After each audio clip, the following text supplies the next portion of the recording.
What's up, everybody? It's Critical. It's recently come to my attention that not many people out there understand the importance of good dirty talk during foreplay, so I decided to make it my responsibility to help you out in this area and get better at it, and also tell you what not to do. Now, this goes for both guys and girls. However, I will be mainly talking from a guy's perspective since my story is from my perspective and I'm a man. However, for girls, it is just as important that you master this art as well. A guy can be just as turned off by bad dirty talk as a girl. For example, when I'm watching porn sometimes and an inexperienced dirty talker says something like, "Oh yeah, Hank, really get in there, let's see who has the penis here," or something along those lines, I'll get instantly flaccid, and with my cock in my hand, I'll just think to myself, "Come on, Grace, you're better than this, you can do better. Stick to the script until you've learned this art." Now, I would recommend that if you haven't mastered dirty talking yet, that you don't say anything at all during the foreplay, because it's better to say nothing at all than say something gross that'll turn the other person off. And to practice, just every night before you go to bed, say some really sexy things to yourself as you drift off into sleep. Give yourself some yes, give yourself some oh yes, shit like that. It's actually a joke I heard once that's actually incredibly true. Any variation of the word yes will always be hot. Yes, yeah, everything like that, except yep. Never say yep. No one wants to hear yep during sex. That's not okay. Now, I once wasn't sure the extent that bad dirty talk would affect sex, as if would it negate it, as in you wouldn't have it if you were bad at it, or it would just be a minor inconvenience. And I'd always read all this anecdotal evidence about, oh yeah, I said something stupid in the foreplay, didn't even have sex, and I always wondered, is that the case? So with my ex, I decided to put it to the test, because who better to test things than yourself? So I was going to get her to the point where she was really wanting to have sex, and then I was going to start spouting some really yucky stuff to see if we would still have sex or not. Not exactly the most scientific of experiments, pretty simple stuff, just 2 boxes to check. Did she want to have sex? Check. Did I say yucky stuff? Check. Did we have sex? Yes or no? And then I was going to see what the answer was. So, I'm a big fan of cunnilingus, so I ate her out for 20 minutes. She sat on my face, and I was administering 100 cc's of vagina eating, and then she was at the point, she's like, "Oh, how badly do you want to fuck me?" And then I said this one, I remember this one verbatim. I said, "Oh yeah, I really want to clog your cooter hole with my careful cucumber." Man, I don't know how I got through that one without giggling, but at the time I did a really good job. And she was clearly distraught over this comment, as most people would be, but she was still game for the coitus. And I knew I had to push it further. I knew I had to go further. At this point, it was a challenge for me. I didn't even want to have sex. I wanted to say some really gross shit until she didn't want to have sex. So the next thing, this was completely unprovoked. She didn't even say anything here. I think she just didn't want to instigate anything. She didn't want me to say anything gross. So I went out of my way to make sure I did. I don't remember exactly what I said this time though, but I remember the gist of it. I said I wanted to see her vagina oozing, and I wanted to hear the sloshing of her snatch fluids as I was pogo sticking her vagina, or something to that extent, and she was getting very angry with me, and she was asking me to stop. But I knew I couldn't stop. I was conducting some very valuable scientific experiments here, a very valuable study. I mean, would you have fucking asked Jon Snow to stop studying the cholera outbreak during the 1800s and disproving the miasma theory? No, absolutely fucking not. And just to clarify, I'm talking about Jon Snow, the world's first epidemiologist, not Jon Snow from the Game of Thrones show. So I knew I needed to push further. You're not going to stop me with my research now. So then I said, how about you grind your pussy on my asshole? I'd love that. And that was the straw that broke the camel's back. We did not have sex after that comment, and she was very upset. I also wasn't too thrilled after the fact, because I do enjoy sexual intercourse, but this was for the greater good. We as humans needed to understand to what extent dirty talk during foreplay affects sex. Although I believe if we had utilized some common sense, we probably could have drawn the same conclusion, that repeated gross remarks would probably not make the partner eager for coitus. But still, it's good to have that concrete evidence that I was able to provide. So now, to bring this all back together, how can you avoid a situation like this if you're not too good at dirty talk? Just don't try until you think you're pretty confident in the area. I think you'd actually have to go out of your way to emulate a situation I caused, because I went out of my way to do that. I don't think that's a very common occurrence. I don't think people are, when they're making out or about to have sex, say something like, "Can't wait to boink that area down there that you got with the hole," or something dumb like that. Or from a girl's perspective, I don't think any girl is going to say anything along the lines of, "Can't wait to queef in the general direction of that wiener you got there." I keep getting off track, but what I'm trying to say, it's a very crucial element to a relationship or some type of situation where you're intimate or anything like that, it's a big part of it. No one really likes having sex when there's nothing being said. I don't think I don't think there's any complete silent sexers out there. So I think it's good to just understand that it's important and think of it as a skill that you need to hone, you know? Look in the mirror, look yourself in the eyes and say some dirty shit to yourself. If you get hard, that's something you're going to want to say during real sex. If you don't get hard, you maybe puke or something, you might not want to utilize that. So just think, you know? Just practice, work on it. Don't go in there cold turkey, cold nippled, you know, all hard-titted. Go in there having fun because it's supposed to be fun, but also understanding that you don't want to be gross about it. Why the fuck did I make this video? You know, I feel like I'm done making this video now, but I don't understand why I even did.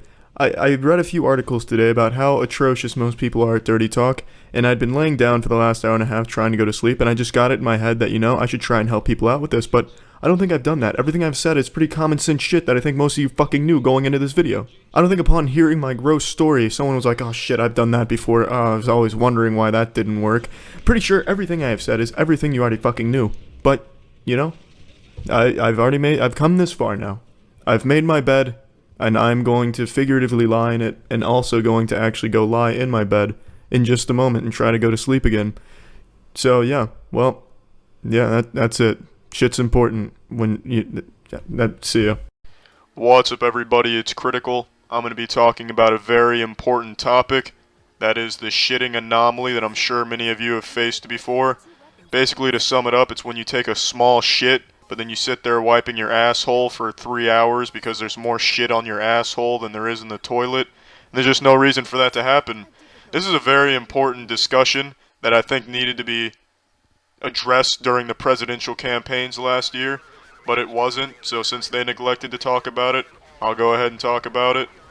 Now, before I go into detail about the shitting phenomenon, you need to understand what shit is and the different types of shit. And also, before I do that, what you're seeing in the background is just me getting my ass kicked in one of my favorite 360 games, Earth Defense Force 2017. Alright. Now, for those of you that have never taken a shit before, I created a little animation to help show the process and what occurs. Now, these are your ass cheeks. Everybody has them. Your asshole is located in between the ass cheeks in an area known as the ass crack. Now I'm going to briefly explain how shitting works. Your rectum temporarily stores shit your body doesn't need, and when it fills up, pressure builds up and the pressure opens the walls on your anal canal, which allows shit to enter. Then your rectum shrinks and peristaltic waves force shit out of your rectum. Then your anal sphincters and your pubor rectalis muscles lift up your asshole and allow shit to be blasted out of your anus. Now, this is all demonstrated in the animation, and I know the animation isn't the best. The ass cheeks look like marshmallows and the shit looks like brown Windows logos, but it still shows the process fairly well for those of you that have never taken a shit. Alright, now that you have a general understanding of shit, it's time to get down to business. I created some drawings in Microsoft Paint to help illustrate the different types of shit, so hopefully this will help you understand the shit. The first is the double agent. This is the shit you thought was a fart, but when you decided to go for it, you let out a colossal shit that rattled the earth. Next, the solipsistic shit. The solip shit is the shit you know you've taken, but when you check the bowl, there's nothing in there. This actually has a logical explanation. 9 times out of 10 when this occurs, the shit you took was so powerful and so heavy that you basically dropped an anchor in the bitch, and the shit sunk to the bottom of the toilet halfway down the drain and you just didn't see it. There's the harbinger of terror. This is the shit that you have to hold in for whatever reason, but you can fucking feel it get more powerful by the second as it builds up and waits for its moment to strike. And you know, any moment could be your last. You're searching for an adequate restroom just to wreak havoc. When you finally find it, you release a diarrhea octopus upon the world. The last type of shit is the two-front war. This is when you're taking an innocent piss and your asshole decides it's time to shit as well. Then you're stuck fighting your wiener and your asshole in this battle for dominance. Sometimes you can stop the defecation invasion, sometimes you can't. When you can't, it's an absolute mess. I know there's more variations of shit in different types, but these are the most common, so I wanted to talk about them. before talking about the big issue, which I'm going to talk about right fucking now. That is when you take the smallest fucking shit that you could possibly fathom, but then your asshole is coated, absolutely caked with shit. It's like, as that tiny piece of shit was leaving your shithole, it just started spitting liquid shit back up into your anus. Now I know this happens to other people. Plans get ruined because of pebble-sized shits. Just like, hey, sorry, I can't make it to your wedding, I'm gonna be wiping my ass all night now. Or even fucking worse is when you have plans and then you decide to take a precautionary shit 10 minutes before leaving because you don't want to risk shitting yourself, but then you take one of these fucking monsters, these pencil eraser sized shits, and then you're fucked because you decide not to wipe because it was such a small shit there's not going to be any shit on your asshole, or so you think, and then 30 minutes later your asshole feels like it's made out of sandpaper because it's so damn itchy because there's shit on your asshole you didn't think would be there. But then you're stuck, you have to endure the itchiness because you're already halfway to the mini golf course, so there's no way to fix that problem. It makes absolutely no sense. Why is it so difficult to clean up after a small shit? There needs to be scientific studies conducted to explain this bullshit because it makes no sense. Now I know some of you think that those toilets that use a fire hose to clean your ass would solve this problem. But those are expensive, probably still wouldn't work, and really they don't make sense either. Like when a woman accidentally propels milk from her titties, does she run to a sprinkler to clean them off? No, she grabs paper towels. Same concept with a dirty asshole. You use toilet paper. There is no explanation as to why a small shit leads to a massive cleanup, and I believe this is the most prominent mystery in the world. If there's never going to be a solution to this problem, I hope eventually someone will be able to tell us why this is, why a small shit leads to a massive cleanup. Alright, well that's it. See ya. What's up everybody, it's Critical, and 3 days ago, my urethra was swabbed. This video I want to serve as a PSA for any man that might be faced with the option of doing a urethral swab. So for those of you who don't know, a urethral swab is an STD check, and since I'm a hypochondriac, anytime that I'm given an option of checking for something, I'll always do it no matter what. In this case, I was 100% sure I didn't have anything, but just being the way I am, I always do the check. It really just doesn't matter what they're testing for. They could tell me they're testing for radioactive alien cum on my skin, and I would say, yep, you know, sign me up, I need to get checked for that. I think it's about that time of the year. So he told me what the test consists of, and I really wasn't that worried about it. I thought he'd come back with maybe a little gizmo or a trinket that I'll put in the tip of my pee-pee hole and take it out, and that'd be the end of the story. That'd be all she wrote. So I say yes to it, and then he walks back in the room with a fucking pike from the Middle Ages. This thing was fucking massive, and it had a little cotton ball in the end, but it may as well have just been barbed wire. But I really wasn't that concerned. I didn't think this man would be able to fit the entire behemoth down my dick hole. I mean, if he did, it'd be coming right out of my anus. So I was still okay, I wasn't that worried, and then he said it wasn't going to hurt, so I was even more comfortable. I knew he wasn't going to shove the whole thing in there and start tickling my lungs or something, so I was okay. So he gently took my flaccid cock in the palm of his hand, and with one swift motion, as if he was hammering a nail into a piece of wood, shoves the entire gadget down my dick hole, and everything stood still. For a brief moment, the world stopped spinning. There was no war, there was no pain, there was no sorrow. Everything froze, and then I was filled with immense pain and agony. It was just so painful, my body reacted in strange ways. I had like a fucking vision like That's So Raven. It was just a really weird experience that I'm having a hard time describing. And then he started twirling this medieval torture device 4 or 5 times clockwise. It was a tornado of agony and just anguish down there in my penis. And then it resonated throughout my whole body. For a second I thought my arm had fallen off. It was just absolutely absurd. Then he yanked it out, not even gently, just vroom, just yanked that shit right out like he was starting a lawnmower. I thought he was gonna pull a fucking baby from my urethra. And then this man had the audacity to say, "See, wasn't that bad, huh?" As I feel like my heart had just been tugged out of my one-eyed snake. And I just didn't know what to say. I said, yeah. That's all. All I could utter was a yeah, because I didn't want to make myself seem weak or like less of a man in front of this guy. So what started as a normal checkup turned into an excruciating experience that mimicked something you'd see in a horror movie from the 1940s. I've gone through some pretty tough injuries, broken bones, but this one took the cake and fucked it too. And it wasn't just an ephemeral pain or some type of fleeting moment. It persisted for 2 days until yesterday. every time I urinated, it felt like I had just shoved my womb broom into a wood chipper. And I was just huffing down Tylenol, and I even bought some urinary tract pain relief stuff.